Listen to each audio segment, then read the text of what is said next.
Good evening guys, welcome to the new video of strategy trader. This is Archit. So guys चलिए शुरू करते हैं। So guys देखिए, ये है बैंक निफ्टी का चार्ट 3 मिनट पे। तो गाइस देखिए, मार्केट वोलेटाइल है और वोलेटाइल होने के साथ साथ मार्केट अपने सपोर्ट और रेजिस्टेंस को बिल्कुल टच कर रहा है, बिल्कुल रिस्पेक्ट भी कर रहा है कि जहाँ पे सपोर्ट है वहाँ पे सपोर्ट और जहाँ पे रेजिस्टेंस है वहाँ पे रेजिस्टेंस फेस कर रहा है। तो गाइस देखिए, जो हुआ था फ्राइडे के सेशन में, मार्केट गैप अप ओपन हुआ और देन फिर डिक्लाइन। एक सपोर्ट लिया जो हमने पहले ही डिस्कस किया हुआ है, 22,215 के आसपास सपोर्ट लेगा मार्केट एंड देन फिर वहाँ से 22,215 से लेकर 22,500 तक की रैली, मींस 300 पॉइंट की रैली आपने अगर कैप्चर करी होगी तो डेफिनेटली मैंने कैप्चर करी थी। मैंने 215 नहीं, मैंने 297, ये जो एक लाइन है ये जब इस वाली कैंडल ने क्रॉस करी एंड देन मेरे को ये पता था रिट्रेसमेंट होगा। रिट्रेसमेंट पे मैंने ट्रेड लिया था and I took 150 points. Also मैंने कॉल ऑप्शन बाय के साथ साथ पुट ऑप्शन शॉर्ट भी करे थे, तो मैंने ये कई पोजीशन से बनाई थी और साथ में मैंने फ्यूचर भी बाय किया था, तो जिससे मेरा अच्छा खासा प्रॉफिट अर्न किया था गाइस। तो गाइस अब बात कर लेते हैं कि कल क्या होगा गाइस। तो देखिए, कल के लिए अब हम डिसाइड करते हैं कि मार्केट कहाँ खुल सकता है। मार्केट एक्चुअली जो एक प्रेडिक्शन है कि मार्केट नीचे खुलेगा बिकॉज मतलब SGX निफ्टी -50 बता रहा है। लेट्स सी कि कल ग्लोबल मार्केट और कल द डाउ फ्यूचर्स किस तरह से मॉर्निंग में ट्रेड करते हैं, उसके अकॉर्डिंग हमें पता लगेगा कि SGX निफ्टी कहाँ जाएगा। वी थिंक कि मार्केट अगर नीचे खुलता है तो guys it's an opportunity to buy, but be cautious because of new SEBI rules. कल एक बिकवाली आ सकती है, अभी रूल्स के फाइनलाइज नहीं हुए हैं, बट मे बी ये जो है अगर ये चीज मार्केट में आती है तो फिर हमारे निफ्टी और सेंसेक्स के अंदर गिरावट आएगी बिकॉज मिड कैप्स चलेंगे, लेकिन जितने भी लार्ज कैप्स हैं, लार्ज कैप्स के अंदर दैट आउटफ्लो होगा, तो जिससे हमारे निफ्टी और बैंक निफ्टी के अंदर एक बार बिकवाली आ सकती है गाइस। अब आप ये देखिए कि मार्केट ने जहां क्लोजिंग दी है वो दी है 22,509 के लेवल पर। अब मैं अगर ऊपर की बात करता हूं तो मेरे पास अब एक इमीडिएट रेजिस्टेंस है, वो है 22,650 से लेकर 22,715-720 तक का लेवल। एक जो लेवल है, अगर ये क्रॉस करता है फिर आपको 22,800 देन फिर 22,900 तक के एक लेवल देखने को मिलेंगे, विच इज अगर मैं स्पेसिफिक बात करता हूं तो 22,761 एंड 22,873 ये कुछ लेवल्स है जो आपको देखने को मिलेंगे एंड देन फिर 23,000 की बात। नीचे सपोर्ट की बात करते हैं हम, तो सपोर्ट आएगा नीचे 22,215, जहां 215 से लेकर 200 तक का एक ये लेवल है। उसके बाद 22,073 जहां से मार्केट बहुत बार पलट चुका है, ये एक अच्छा खासा सपोर्ट है और बाइंग जोन है। अगर मार्केट आपको किसी भी सिचुएशन में 22,000 के आसपास मिलता है, 22,073 या 22,100 के आसपास मिलता है, आप बाय कीजिए। 22,000 के नीचे का स्टॉप लॉस लगाइए and then definitely guys 3 minute में RSI थोड़ा सा ओवरबॉट दिखा रहा है, MACD भी एक नेगेटिव डाइवर्जेंस दिखा रहा है, तो मे बी कल एक अगर गैप डाउन ओपनिंग होती है तो guys it's an opportunity to buy on dips. अभी सेल ऑन रैली मार्केट नहीं हुआ है मेरे लिए, तो फिलहाल तो नहीं हुआ है, बाय ऑन डिप्स मार्केट है। और आपको अगर लगता है कि मार्केट नीचे जा सकता है तो you will take trades accordingly. मैं अब मेनली मैं जो प्लानिंग करूंगा वो अब मैं ऑप्शन सेलिंग के लिए करूंगा। मैं फ्यूचर्स या फिर ऑप्शन बाइंग में थोड़ा कम करूंगा बिकॉज आई डोंट वांट कि मैं अब मनी लॉस करूं, बिकॉज मार्केट कंसोलिडेट करेगा या फिर मार्केट जिस तरह से वॉलेटिलिटी शो कर रहा है उसके चलते आपके लॉस होने के चांसेस ज़्यादा हैं। ऑप्शन सेलिंग के अंदर एक कंसिस्टेंसी होती है, बिकॉज आप ये देखिए कि मार्केट अगर फर्स्ट कैंडल एक गैप अप दी एंड देन फिर नीचे आया, आपने यहाँ पर भी पुट ऑप्शन सेल किया तो वो पुट ऑप्शन यहाँ तक बहुत बड़ा हो गया होगा, देन उसके बाद वापस से मार्केट यहीं कहीं, तो वो अल्टीमेटली पुट ऑप्शन ने सिर्फ टाइम वैल्यू ही खोई है। अगर आपने इन द मनी 22,500 का पुट ऑप्शन भी सेल करा होता तो भी सिर्फ टाइम वैल्यू ही लॉस हुई है और कुछ नहीं हुआ है उसके अंदर। सो गाइस उसके अकॉर्डिंग प्लान कीजिए। अब हम बात करते हैं ऑप्शन चार्ट एनालिसिस की गाइस।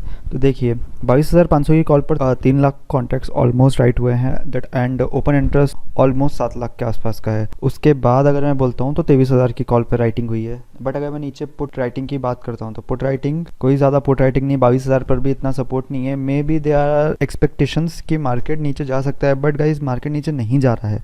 आप देखो, मैंने आपको जो पहले बोला कि अगर आपने पुट बेचा होता, पुट ने एट द एंड वैल्यू खोई है। 22,500 की पुट अगर आपने ओपनिंग में बेची होती तो पुट ने वैल्यू खोई है, which is around 80 rupees down होकर बंद हुआ है अपने प्रीवियस क्लोज से। तो गाइज आप ये देखिए ना कि मार्केट नीचे गया तो वो पुट बड़ा भी होगा, but if you stick to a decision, market जहाँ पर मार्केट अभी ऐसे ही चल रहा है कि जहाँ पर खुल रहा है उसके आसपास ही कहीं बंद होता है, ज़्यादा कोई बिना चेंज के। तो अब आप ये देखिए कि अगर मार्केट खुल रहा है और वहीं पर ही के आसपास ही बंद हो रहा है, या फिर मार्केट खुल रहा है एंड देन ज़्यादा कोई नेगेटिव या ज़्यादा कोई पॉजिटिव चेंज नहीं दिखा रहा है, सिर्फ इंट्राडे वॉलेटिलिटी के अलावा तो guys option selling and option hedging is the best thing, because अगर आपको इंट्राडे वॉलेटिलिटी कवर करनी है तो आप ऑप्शन बाइंग कर सकते हो, बट वो ये है कि with in a fraction of seconds और विद इन अ मिनट आपको वो चीज़ कैप्चर करनी पड़ेगी। जैसे ही बाइंग आई है या फिर जैसे ही सेलिंग आई है आप चीज़ को वैसे ही कैप्चर करनी पड़ेगी। बट ऑप्शन सेलिंग के अंदर आप बैठोगे कि हाँ शांति से बैठो, आपने सेल कर दिया है, नीचे का पोर्ट ऊपर की कॉल सेल करके बैठ गए हैं, आपको दोनों तरफ का प्रीमियम खाने को मिल रहा है, आराम से थोड़ा थोड़ा सा प्रीमियम खाइए और शांति से बैठिए। अगर आपको इंट्राडे में अगर आपने एक रेंज बना ली है, लेट सपोज कि 23,000 से 22,000 की रेंज है, 23,100 के कॉल सेल कर दिए और आपने 22,000 के नीचे के 21,900 आसपास के पुट सेल कर दिए गाइस। तो आप ये देखिए 52 रुपये यहाँ पर आ रहे हैं, 30 रुपये यहाँ पर आ रहे हैं, तो ऑलमोस्ट 90 या 100 रुपये के आसपास आपके पास इंट्राडे में मनी आ रहा है, और ये मैं विदाउट। और अगर आप एक सिंगल लॉट की हेजिंग पेयर बना रहे हो, आपको इंट्राडे में बहुत सारे ऐसे ब्रोकर से जो 4-5 हज़ार में आपको दिन क्या, तो आप 10,000 पे अगर 2500 रुपये बना रहे हो तो guys it's well and good. आप 25% 20% रिटर्न सिर्फ इंट्राडे पे, लाइक एलाइज ब्लू है और दैट एंजल है, बहुत सारे ऐसे ब्रोकर्स हैं कि जो आपको बहुत कम मार्जिन में आपको इंट्राडे में सेल करने को देते हैं ऑप्शंस, और आपको मार्जिन भी अच्छा मिलता है। तो गाइज आप वो कर सकते हो। सेमको है, सेमको भी 10,000 में आपको इंट्राडे में ऑप्शन सेल करने को देता है गाइज, तो आप वो कर सकते हो। और अगर आप वो सेल करके आराम से आप ऊपर का नीचे का मस्त सेल करके बैठो और आपको आराम से पैसा बनता है गाइज। तो ये चीज़ आपको सीखनी चाहिए। ये कंसिस्टेंट इनकम के लिए ये चीज़ बहुत ज़रूरी है कि आप कंसिस्टेंट रिटर्न डेली में बनाओ।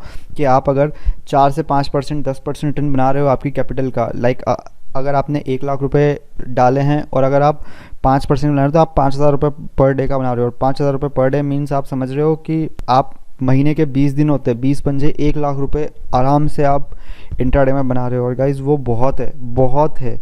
एक जॉब में भी आप इतना नहीं कमा रहे हो। अगर आपकी जॉब एक नॉर्मल जॉब है तो आप इतना नहीं कमा रहे हो जितना आप यहाँ पे बैठ के आराम से बना सकते हो guys. So guys be focused. ये चीज़ आप देखिए, और इस चीज़ को अब मैं आप लोगों के लिए लाइव वीडियो भी बनाऊँगा कि इस चीज़ को किस तरह से करेंगे। मैं इसके अंदर अभी थोड़ा सा मैंने डायरेक्ट सेलिंग चालू करी है।